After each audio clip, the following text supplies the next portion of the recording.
गिरजा घरों में आप दोबारा जन्म लेने के लफ्ज बहुत ज्यादा सुनते हैं। दोबारा पैदा होने का मतलब नजात है, इसका मतलब है नए सिरे से पैदा होना। दूसरे लफ्जों में ये खुदा का फजल है कि हम खुदावन को कबूल करें और नजात पाएं। ये मोहब्बत का तोहफा है जो खुदा ने हमें गैर मुशव्वरात तौर पर दिया। फिर वो मसीही जिन्होंने ये तोहफा हासिल किया, उन्हें किस किस्म की जिंदगी गुजारनी चाहिए। आए दोबारा पैदा होने के मायने पर गौर करें सिर्फ बाइबल के आज के एपिसोड के जरिए। यूहन्ना की इंजील 3:3-8। यीशु ने जवाब में उससे कहा, मैं तुझसे सच कहता हूँ कि जब तक कोई नई सिरे से पैदा ना हो, खुदा की बादशाही को नहीं देख सकता। निकोदेमुस ने उससे कहा, आदमी जो बूढ़ा होगा तो क्यों कर पैदा हो सकता है? क्या वो दोबारा अपनी माँ के पेट में दाखिल होकर पैदा हो सकता है? यीशु ने जवाब दिया कि मैं तुझसे सच कहता हूँ कि जब तक कोई आदमी पानी और रूह से पैदा ना हो, वो खुदा की बादशाही में दाखिल नहीं हो सकता। जो जिस्म से पैदा हुआ है जिस्म है, और जो रूह से पैदा हुआ है रूह है। ताज्जुब ना करके मैंने तुझसे कहा, तुम्हें नए सिर से पैदा होना जरूरी है। हवा जिधर चाहती है चलती है और तू उसकी आवाज सुनता है, मगर नहीं जानता कि कहाँ से आती और कहाँ को जाती। जो कोई रूह से पैदा हुआ है ऐसा ही है। आमीन। फरीसी मूसा की शरीयत पर सख्ती से अमल करते थे और अबाही रवायात की कदर करते थे। वो क़यामत, फरिश्तों, आखिरत और मसीह की आमद पर ईमान रखते थे। इसराइल के रहनुमाओं के तौर पर उनका मकसद खुदा की वफादारी से पैरवी करना था। फिर भी यीशु ने उन्हें सख्ती से डांटा और कहा, अफसोस तुम पर। अगरचे वो ज़ाहिरी तौर पर मुकद्दस नजर आते थे, मगर उनके दिल लालच और बदअनवानी से भरे हुए थे, जैसे सफ़ेद की हुई कब्रें। खुदा के कलाम की तालीम देने के बावजूद वो यीशु की सच्चाई को समझने में नाकाम रहे। इसके बजाय उन्होंने मुस्तरद कर दिया और उसे मारने की कोशिश की। निकोदेमुस ताहम एक मुखलिस और नेक दिल के साथ एक फरीसी था। यूहन्ना 3:2 में निकोदेमुस के कामों और मोजात को देखकर इस बात को तस्लीम करता है कि वो यकीनन खुदा की तरफ से आए हैं। वो असनारीन का रकन था, जो यहूदियों के सबसे आली अदालत मजलिस थी और माशरे के अशराफी तबके से ताल्लुक़ रखने वाला शख्स था, जिसके पास बेपनाह इख्तियार, दौलत और शोहरत थी। अगरचे वो शरीयत में माहिर था और सख्ती से उस पर अमल करता था, सच्चाई के लिए उसकी ख्वाहिश वक्त के साथ साथ मजबूत होती गई। उसकी नज़र में यीशु जो मौत करता, खुशखबरी की मनाती करता था, किसी आम इंसान से बिल्कुल मुख्तलिफ दिखाई देता था। यीशु का हर वो काम जो उसने बयान किया सच्चाई से मामूर था और उसकी तालीमात से एक नाकाबिल बयान इख्तियार ज़ाहिर होता था। निकोदेमुस ने यीशु के पास रात के वक्त दूसरों की नज़र से दूर जाकर मुलाकात की, क्योंकि वो लोगों से डरता था। यीशु से मुलाकात के बाद निकोदेमुस ने मुकम्मल तब्दीली का तजर्बा किया। वो यीशु की हमायत में फरीसियों के सामने खड़ा हुआ और कहा, क्या हमारा कानून किसी आदमी को उसकी बात सुने बगैर और उसके अमाल जाने बगैर सज़ा देता है? ऐसा बयान देना एक यहूदी रहनुमा के लिए आसान नहीं था। इससे उसकी ओहदे से महरूमी और जुल्म व सितम का खतरा था।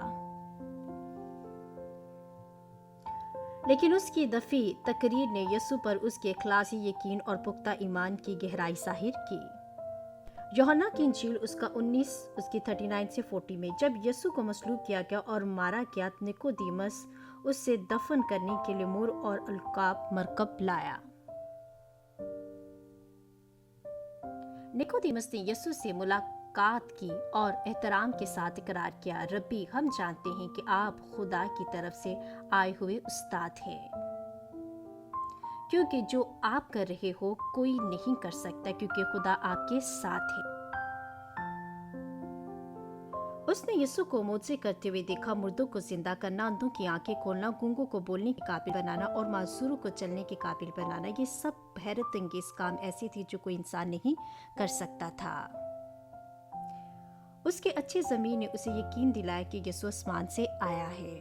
लेकिन जब यीशु ने निकोदेमुस का इकरार सुना तो उसने जवाब में ये नहीं कहा, तुम बिल्कुल दुरुस्त हो। यूहन्ना 3 उनकी गुफ्तगू को बयान करता है ताकि हम गौर करें। आएं यूहन्ना 3:3 को देखें। यीशु ने जवाब में उससे कहा, मैं तुमसे सच कहता हूँ कि जब तक कोई नए सिरे से पैदा ना हो वो खुदा की बादशाही को देख नहीं सकता। ये रूहानी तौर पर निकोदेमुस को बेदार करना था, लेकिन निकोदेमुस यीशु के लफ्ज का मतलब नहीं समझ सका। अगर एक शख्स दोबारा पैदा ना हो तो वो आसमानी बादशाही को नहीं देख सकता, लेकिन एक शख्स कैसे दोबारा पैदा हो सकता है? निकोदेमुस ने यूहन्ना 3:4 में जवाब देते हुए पूछा। निकोदेमुस ने उससे कहा, इंसान बूढ़ा होकर कैसे पैदा हो सकता है? क्या वो दोबारा अपनी माँ के पेट में दाखिल होकर पैदा हो सकता है? दुरुस्त है कि एक बार पैदा होने के बाद इंसान दोबारा अपनी माँ के पेट में दाखिल नहीं हो सकता, लेकिन निकोदेमुस यीशु की रूहानी मफहूम को समझ नहीं सका और उसने एक लफ्जी और गलत फहमी पर मुबनी सवाल पूछा।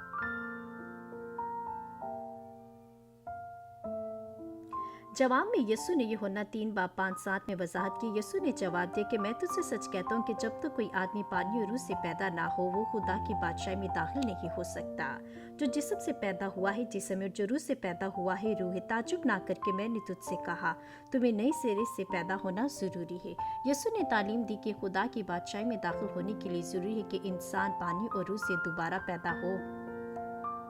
इंसान की रूह कैसे मरेगी और पानी और रूह के वसीला से कैसे दोबारा जिंदा और बेदार हो सकती है? पहला इंसान आदम मिट्टी से बनाया गया और उसकी नथों में जिंदगी का दम फूंका गया तो वो जीती जान हुआ और जिंदा रूह बन गया। जब आदम की रूह जिंदा और बेदार थी तो वो खुदा के साथ रफ़ाकत रखता था और सिर्फ सच्चाई ही हासिल करता था, इसीलिए वहाँ ना कोई बुराई थी ना ही गुनाह।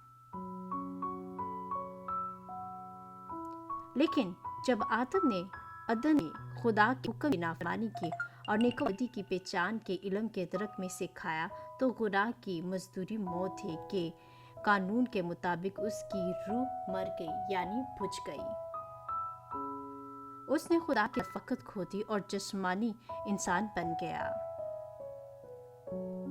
अपनी रूह के मुर्दा होने और खुदा की तरफ से रूहानी इल्म ना होने के बाइस उसने शैतान के झूठ को कबूल कर लिया और दुनिया की ख्वाहिशातों के पीछे चलना शुरू कर दिया। आदम को अदन के बाग से निकाल दिया गया। उसके बेटे काहिन ने अपने भाई को कत्ल करने का गुनाह किया। रूह की मौत यानी बुझने का मतलब ये है कि जब आदम ने गुनाह किया और खुदा के साथ अपनी रफ़ाकत खो दी तो रूह से सच्चाई का इल्म रुखसत हो गया, झूठ दाखिल हो गया, रूह को मुकम्मल तौर पर बांध दिया, उसे बेबस और गोया मुर्दा बना दिया। पहले इंसान आदम की रूह बुझ गई यानी मर गई और उसके बाद उसकी तमाम नस्ल की रूह भी बुझ गई। लेकिन खुदा ने मुर्दा रूहों यानी बुझी हुई रूहों को जिंदा करने और आसमान की बादशाही तक रसाई फराहम करने का तरीका फराहम किया। ये यीशु मसीह को कबूल करने और पानी और रूह से दोबारा पैदा होने के लिए है। तो पानी से दोबारा पैदा होने का क्या मतलब है? इसका मतलब है कि खुदा के कलाम के मुताबिक अमल करना, दिल का खतना करना और सच्चाई के जरिए तब्दील होना। पानी अब्दी जिंदगी की अलामत है और खुदा का कलाम मुकद्दस यीशु मसीह का हवाला देता है जो मुजस्सम होकर इस रूही ज़मीन पर उतरा। यीशु ने यूहन्ना 4:14 में कहा, मगर जो कोई उस पानी में से पिएगा जो मैं उसे दूंगा वो अब तक प्यासा ना होगा, बल्कि जो पानी मैं उसे दूंगा उसमें एक चश्मा बन जाएगा जो हमेशा की जिंदगी के लिए जारी रहेगा। पानी प्यास बुझाता है, जिंदगी कायम रखता है और नजस को साफ करता है। इसी तरह खुदा का कलाम भी दिल के अंदर मौजूद नापाकी और बुराई को साफ करता है। लेकिन जिस तरह पानी पिए बगैर प्यास बुझाना या इस्तेमाल के बगैर साफ करने की सलाहियत नहीं रखता, इसी तरह खुदा का कलाम भी अमली तौर पर नाफिज ना किया जाए तो बेफायदा है। जब हम नफरत, हसद, फैसला करना, मजम्मत जैसी झूठ और बातिल ख्यालात को छोड़ देते हैं जैसा कि खुदा हुक्म देता है तो हमारा दिल पाक हो सकता है। जब हम उसके अहकाम के मुताबिक मोहब्बत करना, खिदमत करना और दूसरों की भलाई की तलाश करने की कोशिश करते हैं तो सच्चाई हमारे दिलों में भर जाती है। गलत बातों को अपने अंदर से निकालना और खुद को खुदा के कलाम की सच्चाई से भरना मतलब है कि पानी के पैदा होना। फिर रूह के दोबारा पैदा होने का क्या मतलब है? निजात हासिल करने के लिए हमें पानी, खुदा के कलाम और रूह से दोबारा पैदा होना ज़रूरी है। यीशु मसीह को कबूल करना और रूह कुदस को हासिल करने से मुर्दा रूह यानी बुझी हुई रूह जिंदा हो जाती है और खुदा चाहता है कि वो यूं ही रूहानी मखलूक बन जाएं। रूह कुदस हमारा मददगार हमारे दिलों में आता है, रूह को जिंदा यानी बेदार करता है, हमें खुदा के कलाम को समझने में मदद देता है और हमें गुनाह छोड़ने की रहनुमाई करते हैं ताकि हम सच्चाई और रूह के लोग बन जाएं। रूह कुदस की मदद से मुर्दा रूह यानी बुझी हुई रूह को जिंदा किया जाता है, जिसका मतलब है कि रूह से दोबारा पैदा होना।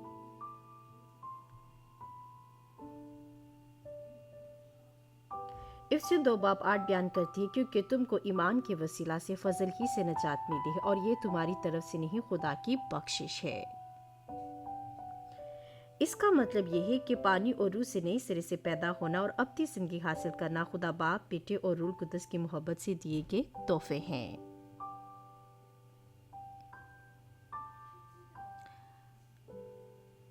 हमें इस फजल को याद रखना चाहिए और हमेशा शुक्रगुजार रहना चाहिए। हमें खुदावन को कबूल करने और पानी और रूह से नए सिरे से पैदा होने के बाद दोबारा दुनिया की तरफ नहीं लौटना चाहिए और ना ही गुनाह में जिंदगी गुजारनी चाहिए। हमें चाहिए कि हम रूह कुदस के वसीला से रूहानी फल मेहनत और वफादारी के साथ पैदा करें। हमें गुनाह को तर्क करना चाहिए और सच्चाई के दिलों में तब्दीली करनी चाहिए। फिर सलीब पर यीशु की मोहब्बत हमें मुकम्मल तौर पर सिखाती है और हमें कामिल निजात हासिल करने के काबिल बना सकती है। मैं आपके लिए दुआ करती हूँ कि आपका दिल रूह कुदस के फजल से भर जाए। मैं प्यारे आसमानी बाप के नाम से दुआ करती हूँ, यीशु मसीह हमारा निजात दहिंदा इस रूही ज़मीन पर आया और जब हम उसे कबूल करते हैं तो रूह कुदस को तोहफे में पाते हैं और हमारी मुर्दा रूह जिंदा हो जाती है। हम आपका शुक्र अदा करते हैं कि आपने हमें पानी और रूह से नए सिरे से पैदा होने और निजात हासिल करने की बरकत। हम सिर्फ निजात पाने पर ही ना रुक जाएं, बल्कि तेरे कलाम की सच्चाई के वसीला से हर रोज अपने आप को नया करते रहें। हमें मदद दे कि हम अपने अंदर मौजूद रूह कुदस पर भरोसा करें ताकि हम रूहानी फल पैदा करें और सच्चाई के लोग बनकर बदल जाएं। जो लोग अभी तक रूह कुदस वसूल नहीं कर चुके, खुदा से दुआ है कि वो अपने दिल खोलें, ईमान लाएं और ये कबूल करें कि यीशु ने सल्ली के जरिए हम गुनाहगारों के तमाम गुनाह माफ कर दिए, उन्हें हकीकी बरकतों का तजर्बा करने की बरकत दे। हम आपका शुक्र अदा करते हैं और यीशु मसीह के नाम से दुआ करती हूँ, आमीन।